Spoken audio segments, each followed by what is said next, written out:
818 at Cape Fire Guns in the 701. Did you guys catch that Allison Chains hunting story? Yeah. I did. Went hunting through Awesome. I November like Allison 31st. I think it's great. I think you should be able to shoot whatever you want on November 31st. That sounds like, Good to me, right? you can't say it on April 1st because then people start shooting anything because that exists. But on November 31st, yes, you can shoot whatever you want. Just don't go shooting stuff, folks. It's December 1st. Hopefully you flipped your calendar up. I'll take any rock musician on our team who likes to hunt and shoot guns. Bring it on. I like that. Good job, Jerry. Maybe every February 29th, every 4 years, we can do it too. Well, the other 3 February 29ths. Yeah. I guess Lane Staley should have been hunting with Jerry a little more. He'd probably still be alive, huh, Todd? I guess so. Yeah.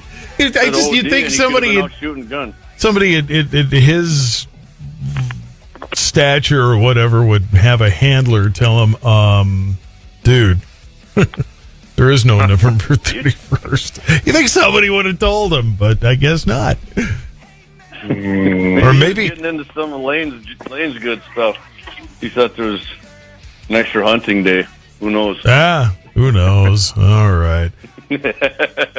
Guns in the 701 here on K-Fire, best podcast on iHeart. 4 outsider reform candidates nominated by NRA members. What's going on there? Yeah, there's been a lot of talk within NRA and outside of NRA, especially in the media over the past 5 to 10 years, that it's corrupt and it's all kinds of things. We've heard the Wayne LaPierre stories, which I've clarified to a lot of people as far as what was going on with his suits and things like that. But nonetheless, it's an open board. Anyone can run for it. So there are 4 people. A guy by the name of Judge Phil Journey, Rocky Marshall, Dennis Becerro, and Jeff Knox. And Jeff Knox writes a lot of articles for a lot of different publications and basically firearms news outlets. They've all decided that they wanted to run, and they were able to get enough petition signatures from the NRA voting members. And I remember NRA voting members are either 5-year members or Life Plus members. That's the only ones that can vote in the NRA. And they got their names on the ballot for the 2024 director elections coming up. And essentially 25 people or 25 seats are up every single year out of the 76 board membership directors board. So that's kind of where this is going. Basically what they feel is there needs to be reform. They think there's a lot of issues going on, and I'm not saying there isn't issues going on within the NRA. As with any organization that's that large, of 6 million members plus, I do kind of think it's insane that they have a 75 plus 76 member board of directors. I don't know how you get anything done with that many people on there, but hey, that's what is formed in the bylaws, and it would take a change there. So that's what we got going on. You got some board members. One's been there for 43 years. Several have been there 20 years or more. I vote every year when my ballot comes, and yeah, a lot of them names are pretty familiar. So maybe there's time for some change, shake things up, and see where we go. But that's kind of in a nutshell what's going on with the board of directors. And I guess I wanted to bring it up because everyone says nothing ever changes there. Well, here you go. You got 4 guys right now that went to the grassroots voting members, got their name on the ballot, and they're going to go in there and try to win it. So there is some change possibly coming. You just said with that many members, you wonder how they get anything done. You just maybe think of the U.S. House, but that's just me, I guess. Yeah, exactly. I got a kick out of one of these, I think Neil Knox, which Neil's got an axe to grind against the NRA. I guarantee it if you ever look in that guy's story, going back to his dad. But he said that he'd note that we're not seeking any of those leadership positions for ourselves. We just want to ensure the most qualified candidates are available. Yeah, I'm sure if he got a leadership position, he'd say no. I hope everybody remembers that, because if he does get in, I guarantee you that guy take a leadership, one of these leadership positions. He's full of it there. He's done this before too. I actually heard Phil Journey play. Remember Cam and Company? He was always on the NRA every night doing kind of a live stream thing, and Phil Journey he was pretty good. But like I said, Neil Knox for Jeff Knox. Neil was his dad. I'm not voting for Jeff.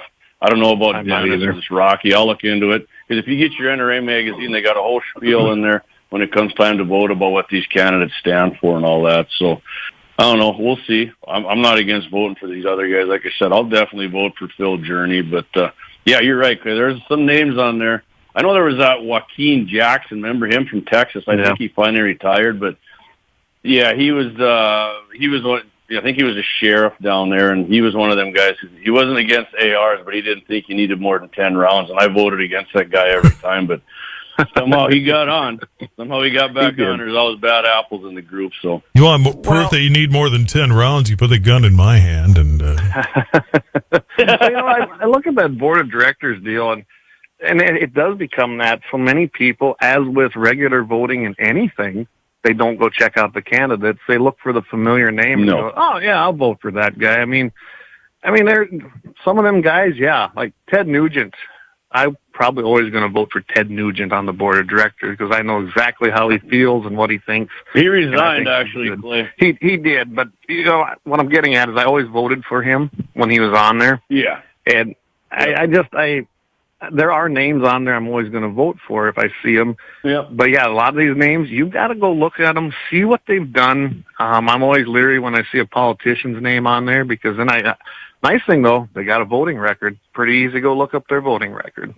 guns to the 701 here at K-Fire 550. So apparently, according to a federal judge, there's no Second Amendment right to buy a gun. We're supposed to what? Make our own? Or what does the Second Amendment actually mean then?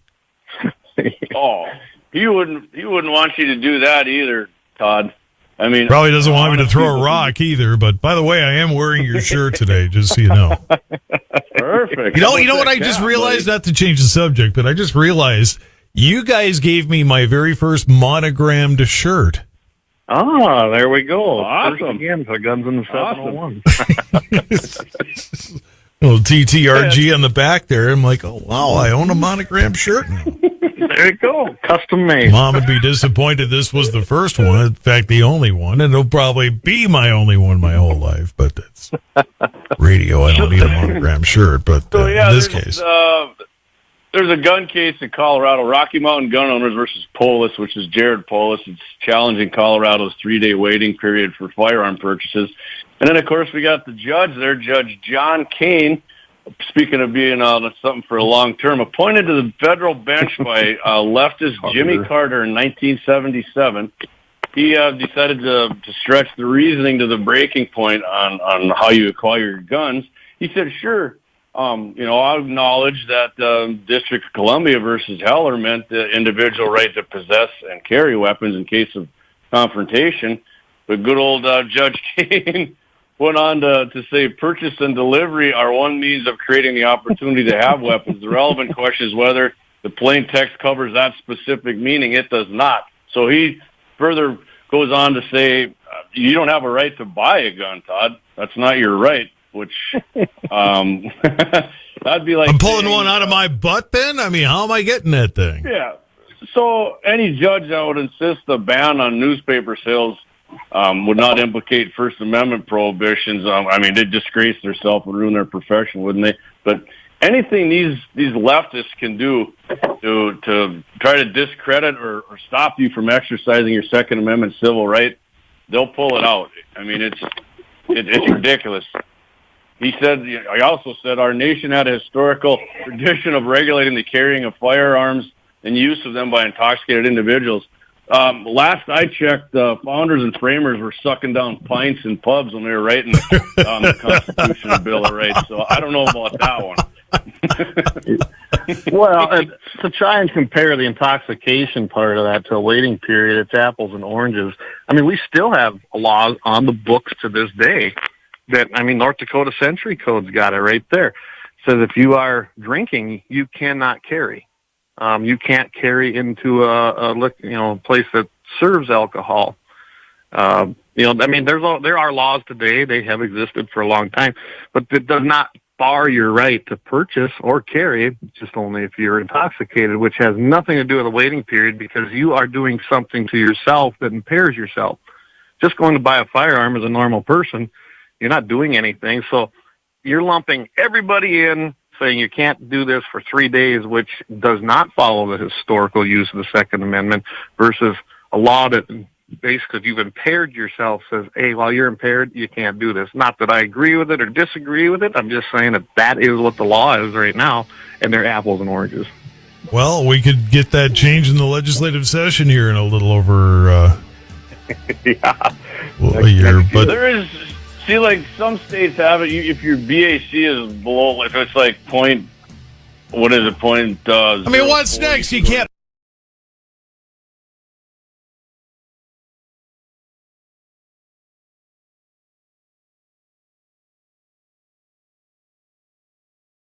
Alcohol, as long as 50% of its revenue comes from something else, which would be food, somewhere like a Texas Roadhouse or some of these places that most of their revenue is food sales, you may carry in there. That's in South Dakota. And they passed that several years ago, but North Dakota does not have that yet. Yet, the operative word. But if guns in the 701 have anything to do with it, it's either that or we're bringing rocks in and we'll just start throwing rocks. That's just it. All right, more coming up with guns. Skulls with them. More coming up with guns in the 701. Stand by. 843 K-Fire Guns in the 701. And back. I heard the warning. Why would anybody be surprised? Record high background checks for firearms happened on Black Friday. Well, one, it's a big shopping day, right? Big one. Oh, yeah. Two, crime isn't exactly down. Nope. Why is anybody surprised at this? Heck, just listen to them reports there over the break. There are a lot of things going on just in North Dakota, stabbings and all kinds of things. Oh, no doubt. All the more reason to carry. You know what happened to me? I'm going to have to carry now, too, because somebody got into my Buick. Did you hear about that? No. I don't think there's anything worth stealing in a Buick. I don't know. Hey! Apparently there is. They got my thing of wipes. Oh, my goodness. Oh, no. Dude wipes? I had this nice big thing of industrial strength wipes in case something, ketchup or whatever. God, whatever the heck. Right? Did that happen out in Minnesota while you were out there? Right in front of my mother's housing co-op there where she... Oh, Minnesota. You gotta love it. I opened the door. They'd taken all the napkins out of the console, put them on the driver's seat, so I knew something was wrong. The glove box, which only had the owner's manual and the registration on, had been opened, and those were sitting on the floor.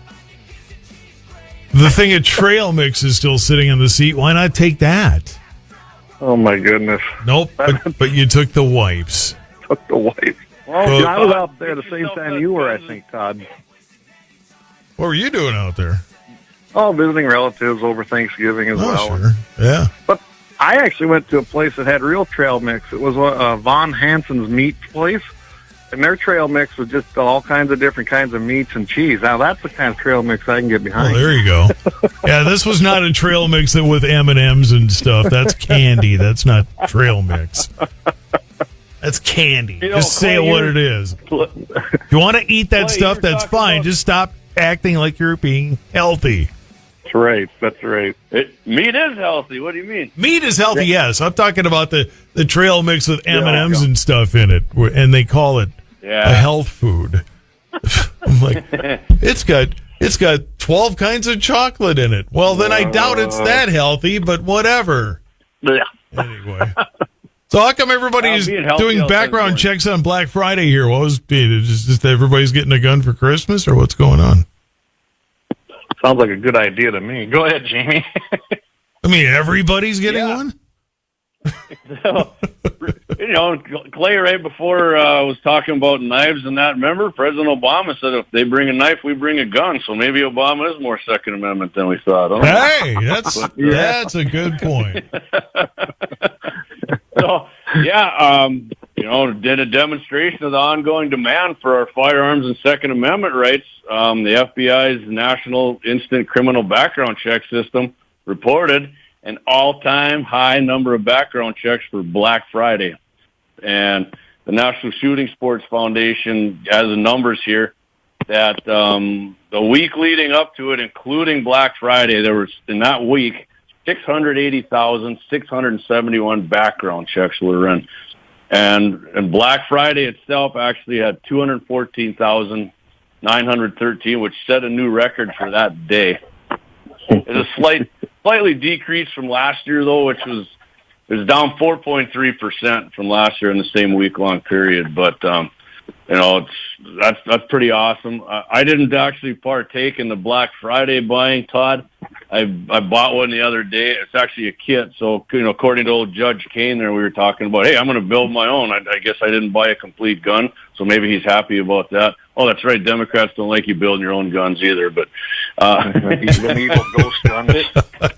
I mean, these background checks reported by the FBI, I mean, that's just keeping with what we've seen throughout the year. And Clay and I have said it every month we bring it up, right, Clay? What do we have? 4 years?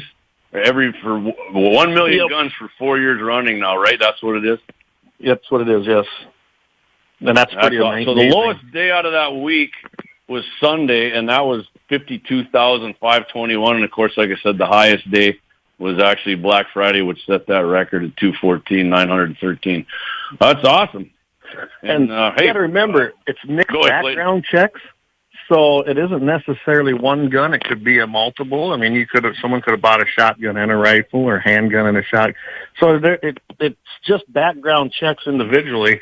So I'm telling you, they could even be higher than that. But anytime you hit almost 250,000 sales or background checks, I'm good with that. Expressing their Second Amendment on Black Friday, that's awesome. If you have Santa Claus for a gun at Christmas, do you have to do a background check then? Or? He's exempt. That's what I thought. Gun dealer, private sale, right? Yeah, I mean, because it's it's not really a sale. It's North Pole rules. There you go. He's one of those kitchen table dealers, Clay. Yeah. 848 at K-Fire's Guns in the 701. Harvard poll. Well, already, just those words right there make me think, oh, great, here we go. 6 in 10 voters say owning a gun is necessary, is a necessary part of self-defense against crime. Oh, well, yeah, it's a Harvard poll. Otherwise, it'd be 8 in 10, right? Yeah, it's a Harvard-Harris poll, which I don't generally put a lot of weight into those polls coming out of there, but I found it interesting coming from a left-leaning, basically poll, that we have that many people that are actually in support of the Second Amendment. Basically, they asked the question, do you think crime and safety in your community is getting better, worse, or staying about the same?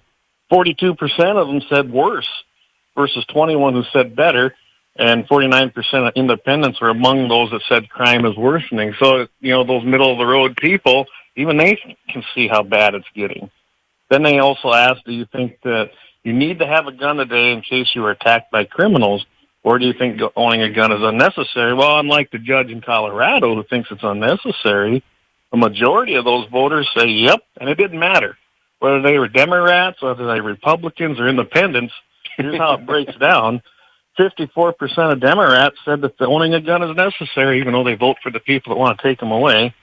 77% of Republicans said so, and 56% of independents. So that's a pretty overwhelming number, and especially amongst the one group that I figured would be way, way, way, way under 50%, and they're actually a little bit over. So go ahead, you want to jump in there? Yeah, like you said, Clay, I mean, are they even self-aware that their party is the one who's trying to stop you from actually defending yourself with a gun or buy a gun? I don't even think most of these people who vote for Democrats even realize that, because they said right here and further down in the story here, moreover, a majority of American voters believe woke politicians are the driving force behind crime in the United States. Yeah, and every woke politician is a Democrat, and yet these Democrats who agree with that in this poll, they still vote for him. Anybody who voted for Joe doesn't believe that, because he's about as woke as they get. Yeah, and hates the Second Amendment. And, I mean, even in their new campaign stuff coming out, Biden's people are saying, hey, it's going to be front and center as our campaign, which that'll be interesting. It's gun control. And they want more of them, and they want them all. In fact, they're trying to ban semi-autos now. So, and Clay, it says here even a larger majority of voters, at 67%, support removing DAs who are soft on crime.